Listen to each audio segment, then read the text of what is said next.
Assalamualaikum warahmatullahi wabarakatuh. Kembali berjumpa dengan saya Beni Safwan. Kali ini akan menghantarkan sebuah kisah fitnah kaum munafik pada Ummul Mukminin Siti Aisyah radhiyallahu anha. Namun sebelum lanjut, jangan lupa like, komen, dan share serta subscribe. Fitnah dan dusta kerap dilakukan kaum munafik, seperti di zaman Rasulullah SAW. Fitnah tentu saja sudah ada dan menjamur ketika dedengkot munafik Abdullah bin Ubay bin Salul melancarkan aksinya untuk menghancurkan kaum muslimin kala itu. Bahkan istri Nabi tercinta Sayyidah Aisyah radhiyallahu anha tak luput dari hantaman kejinya. Bermula ketika istri Nabi Muhammad SAW mendapat giliran menyertai Rasulullah SAW dalam perang Muraisi, Sayyidah Aisyah kehilangan kalungnya saat perjalanan menuju Madinah pasca peperangan. Dalam perjalanan pulang itu, mereka beristirahat di sebuah tempat. Saat itu, Sayyidah Aisyah keluar dari sekuduknya atau semacam tandu yang berada di atas punggung unta untuk satu keperluan. Ketika kembali ke sekedupnya, Sayyidah Aisyah kehilangan kalung. Akhirnya, beliau keluar lagi untuk mencarinya. Saat kembali untuk yang kedua kali inilah, Sayyidah Aisyah kehilangan rombongan karena Rasulullah SAW telah memerintahkan pasukannya untuk berangkat. Para sahabat yang menaikkan sekedup itu ke punggung unta tidak menyadari bahwa Sayyidah Aisyah tidak ada di dalamnya.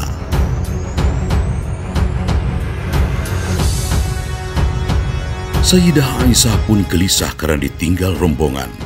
Namun, beliau tidak kehilangan akal. Sayyidah Aisyah tetap menunggu di tempat semula dengan harapan rombongan Rasulullah SAW segera menyadari ketiadaannya dan kembali mencarinya di tempat mereka beristirahat. Akan tetapi, yang ditunggu tidak kunjung datang. Sampai akhirnya, salah satu sahabat Rasulullah SAW bernama Safwan bin Al-Mu'atta As-Sulaimi radhiyallahu an lewat di tempat itu dan mengenali Sayyidah Aisyah. Safwan kemudian membantu Sayyidah Aisyah dan Safwan menidurkan untanya agar Sayyidah Aisyah bisa naik unta, sementara Safwan menuntunnya sampai ke Madinah. Sejak bertemu dan selama perjalanan, Safwan tidak pernah mengucapkan kalimat apapun kepada Sayyidah Aisyah selain ucapan Inna lillahi wa inna ilaihi raji'un. Karena kaget saat mengetahui Sayyidah Aisyah tertinggal rombongan. Peristiwa ini pun dimanfaatkan oleh kaum munafik. Mereka membubuhi kisah ini dengan berbagai cerita bohong. Di antara yang sangat berantusias menyebarkan cerita bohong dan keji itu adalah tokoh munafik Abdullah bin Ubay. Cerita bohong itu menyebar dengan cepat dari mulut ke mulut, sehingga ada beberapa sahabat yang termakan fitnah dan tanpa disadari ikut andil dalam menyebarkan berita ini. Rasulullah SAW sedih mendengar berita yang tersebar, bukan karena meragukan kesetiaan istri beliau. Nabi sangat percaya Sayyidah Aisyah maupun sahabatnya Safwan tidak seperti yang diguncingkan. Berita yang sangat menyakiti hati Rasulullah ini memantik kemarahan para sahabat dan hampir saja menyulut pertikaian di antara kaum muslimin. Sebagai respon dari berita buruk ini, Sayyidina Sa'ad bin Mu'az radhiyallahu anhu menyatakan kesiapannya untuk membunuh kaum Aus yang terlibat dalam penyebaran berita dusta ini. Sementara Sayyidina Sa'ad bin Ubadah radhiyallahu anhu tidak setuju dengan sikap Sa'ad bin Mu'az ini, sebab di antara yang tertuduh terlibat dalam penyebaran berita ini berasal dari kaum Sayyidina Sa'ad bin Ubadah radhiyallahu anhu. Hampir saja kekacauan yang diinginkan kaum munafik ini menjadi nyata. Namun, dengan petunjuk dari Allah Azza wa Jalla, Rasulullah Shallallahu Alaihi Wasallam tampil menyelesaikan permasalahan ini dan berhasil meredam api kemarahan, sehingga kaum munafik kembali menelan pil pahit kegagalan untuk kesekian kalinya. Nabi Muhammad SAW dan keluarganya selamat dari fitnah kaum munafik berkat pertolongan Allah Subhanahu wa Ta'ala. Sebagaimana dalam surat An-Nur yang berbunyi, sesungguhnya orang-orang yang membawa berita bohong itu adalah dari golongan kamu juga. Janganlah kamu mengira berita itu buruk bagi kamu, bahkan itu baik bagi kamu.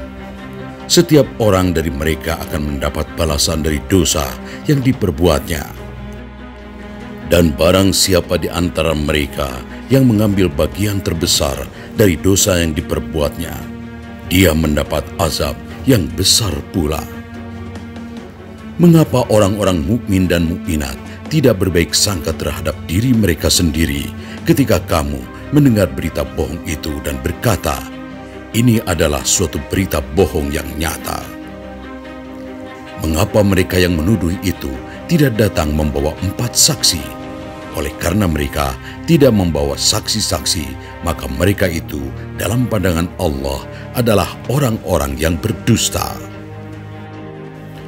Dan seandainya bukan karena karunia Allah dan rahmatnya kepadamu di dunia ini dan di akhirat, niscaya kamu ditimpa azab yang besar disebabkan oleh pembicaraan kamu tentang hal itu, yakni berita bohong. Ingatlah ketika kamu menerima berita bohong itu dari mulut ke mulut, dan kamu katakan dengan mulutmu apa yang tidak kamu ketahui sedikit pun, dan kamu menganggapnya remeh, padahal dalam pandangan Allah itu soal besar. Dan mengapa kamu tidak berkata ketika mendengarnya, tidak pantas bagi kita membicarakan ini. Maha suci Engkau, ini adalah kebohongan yang besar. Allah memperingatkan kamu agar jangan kembali mengulangi seperti itu selama-lamanya jika kamu orang beriman. Maha benar Allah dengan segala firman-Nya.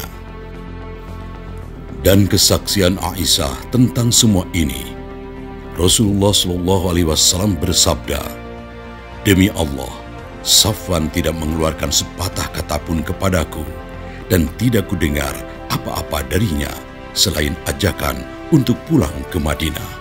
Hadis riwayat Muslim. Sahabat, demikianlah satu kisah yang luar biasa tentang berita bohong.